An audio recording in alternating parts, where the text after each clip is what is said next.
গরিব মানুষ, এই জন্য তার কোনো বিচার নাই।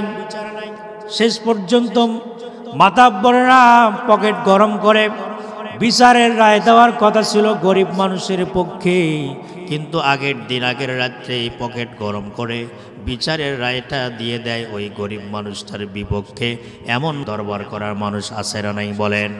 আমার বন্ধুরা, সূরাতুন নাহলের 90 নম্বর আয়াতে কারিমা, এই সূরার ভিতরে 128টি আয়াত রয়েছে। সূরাটি নাজিল হয়েছে মক্কায়। সূরাটির নাম হলো সূরাতুন নাহাল। নাহাল মানে হলো মৌমাছি। বলেন তো মৌমাছি এই প্রাণীটি বড় না ছোট? ছোট্ট একটি প্রাণীর নামে, মৌমাছির নামে আল্লাহ রাব্বুল আলামিন সূরা নাজিল করেছেন। তার মানে নিশ্চয় এর রহস্য, এর কারণ আছে না নাই? আল্লাহ রাব্বুল আলামিন বলছেন, শব্দের দিকে খেয়াল করেন।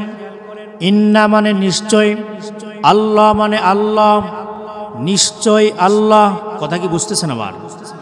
খুব মনোযোগ দিয়ে শোনেন, শব্দগুলো ভেঙ্গে ভেঙ্গে আপনাদেরকে বলছি।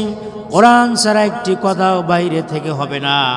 আল্লাহ পাক বলছেন ইন্নাল্লাহা, নিশ্চয় আল্লাহ তাআলা, ইয়ামুরু মানে আদেশ করেছেন। কি করেছেন বলেন?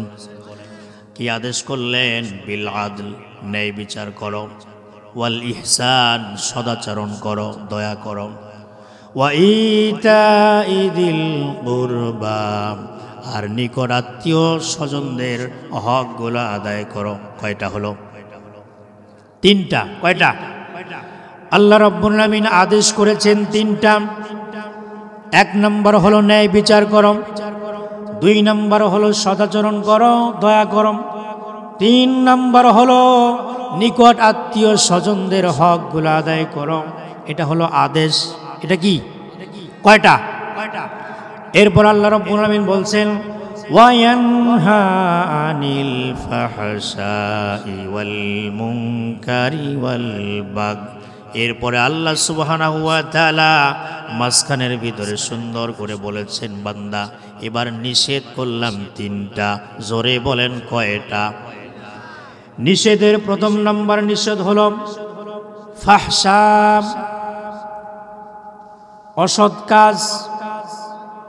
এরপরে হলো ওয়াল মুনকার, অসৎ কাজ। ফাহশা তার মানে যেই সমস্ত ফায়সা কথা আমরা বলি বাংলা ভাষায়, এই ফায়সা কথা বলা যাবে না। ওয়াল মুনকার, অসৎ কাজ করা যাবে না। ওয়াল বাগি, সন্ত্রাসী সীমালঙ্ঘনকারীদের মধ্যে অন্তর্ভুক্ত হয়েও না। আবার মুসলমান ভাইরা, এ নওগাঁবাসী, এবার প্রশ্নের জবাব দেন। এই আয়াতের মধ্যে আল্লাহ সুবহানাহু ওয়া তাআলা উপদেশ দিয়েছেন কয়টা? 6টা। মোট 6টি। মোট কয়টা? উপদেশ হলো 6টি, আদেশ হলো 3টি, আর নিষেধ হলো 3টি। কথা কি ঠিক আছে ভাই? আদেশ কয়টা বলেন? কথা বলেন। আদেশ হলো 3টা, নিষেধ হলো 3টা, মোট হলো কয়টা? আল্লাহ সুবহানাহু ওয়া তাআলা বলছেন, বান্দারে আমি যেই 6টি উপদেশ দিলাম, এই 6টি উপদেশ যদি কোনো আল্লাহর বান্দা বান্দি মানতে পারে, ইয়াইজুকুম লাআল্লাকুম তাযাক্কারুন, এই উপদেশগুলো যদি মানতে পারো, দুনিয়ার বুকে এই 6টি উপদেশ, 3টা হলো আদেশ আর 3টা হলো নিষেধ, এই মোট 6টি উপদেশ মেনে কোনো আল্লাহর বান্দা বান্দি যদি কবরে যায়, আল্লাহ রাব্বুল আলামিন বলছেন ওই কবরটার ভিতরে আলোয় আলোকিত করে দিয়ে ধন্য করব। সুবহানাল্লাহ। কয়টা উপদেশ? 6টি। 3টা আদেশ আর 3টা নিষেধ।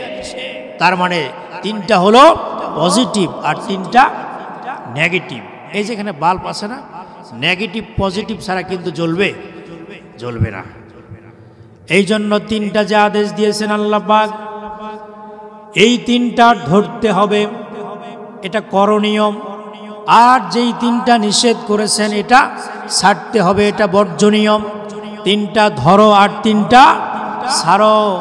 আমার মুসলমান ভাইরা, এই 6টি উপদেশের কথা যদি নিয়ে আলোচনা করতে যাই, আজকে সারা রাত চলে যাবে, তারপরেও 6টি উপদেশ নিয়ে কথা বলা শেষ হবে না। এই জন্য সবগুলো বাদ দিয়ে শুধুমাত্র একটি উপদেশ নিয়ে আপনাদের সামনে কিছুক্ষণ আলোচনা করব। প্রথম নম্বরে আল্লাহ পাক বলেছেন আদল, ন্যায় বিচার করো। ন্যায় বিচার না থাকার কারণে আজকে সমাজের ভিতরে জুলুম অত্যাচারের লিমিট বেড়ে গেছে। কথা বলেন, কথা ঠিক কিনা? মুসলমান ভাইরা আমার, বুঝার জন্য আপনাদেরকে বলছি, এই ন্যায় বিচার না থাকার কারণে দেখবেন যখন গ্রামগঞ্জে মিটিং সালিশ দরবার হয়, এই মুহূর্তে ক্ষমতা নাই গরিব মানুষ, এই মানুষটা কিন্তু দোষ করে নাই, ওই মিটিং সালিশ দরবারের ভিতরে এই গরিব মানুষটা হয়ে যায় দোষী। যার ক্ষমতা আছে, যেই মানুষটার টাকা পয়সা সম্পদ আছে, এই মানুষটা হয়ে যায় নির্দোষ। ক্ষমতার জোরে, টাকার জোরে এমন মিটিং সালিশ দরবার দেখেছেন কিনা বলেন? গরিব মানুষ, এই জন্য তার কোনো বিচার নাই। শেষ পর্যন্ত মাতাব্বরেরা পকেট গরম করে বিচারের রায় দেওয়ার কথা ছিল গরিব মানুষের পক্ষে, কিন্তু আগের দিন, আগের রাত্রে পকেট গরম করে বিচারের রায়টা দিয়ে দেয় ওই গরিব মানুষটার বিপক্ষে। এমন দরবার করার মানুষ আছে না নাই বলেন? কিন্তু আমার ভাইয়েরা, এই জন্য ন্যায় বিচার, আদল, ইনসাফ করতে হবে। এই ন্যায় বিচার নিয়ে আজকে আপনাদের সামনে কিছুক্ষণ আলোচনা হবে। আমার ভাইরা একটু বিবেকের দিকে নজর দেন, বিবেকের তালা আপনি খুলে দেন। আমরা তো সেই নবীর উম্মত, যেই বিশ্বনবী মুহাম্মদুর রাসূলুল্লাহ সাল্লাল্লাহু আলাইহি ওয়াসাল্লাম ছোটবেলা থেকে মানুষের সাথে ইনসাফ করেছেন, আদল করেছেন। আল্লাহু আকবার বলেন। আমার ভাইরা, সিরাতে ইবনে হিশামের মধ্যে এসেছে, বিশ্বনবীজি যখন এই পৃথিবীতে আগমন করবেন, তিনি এই পৃথিবীতে আসার পূর্বেই তার বাবাকে হারিয়েছেন। আবার কিছুদিনের মাথায় তিনি মাকে হারালেন। ইতিম নবী দাদার কোলে লালিত পালিত হন। কিছুদিন পরে হযরতে হালিমাতুস সাদিয়ার কাছে যান। আমার ভাইরা, আমি শুধু বোঝাচ্ছি বিশ্বনবীজি ছোটবেলা থেকে কত সুন্দর ইনসাফ করেছেন। আমার ভাইরা, হালিমাতুস সাদিয়া তিনি যখন শিশু মুহাম্মদ সাল্লাল্লাহু আলাইহি ওয়াসাল্লামকে নিজের স্তনের দিকে তার মুখটা লাগানোর জন্য, দুধ পান করার জন্য বাম স্তনে ধরলেন, বিশ্ব নবীজি সুন্দর করে দুধ পান করলেন এবং তৃপ্তি সহকারে, তৃপ্তির ঢেকুর দিনে তিনি দুধ পান করলেন একটি স্তন থেকে।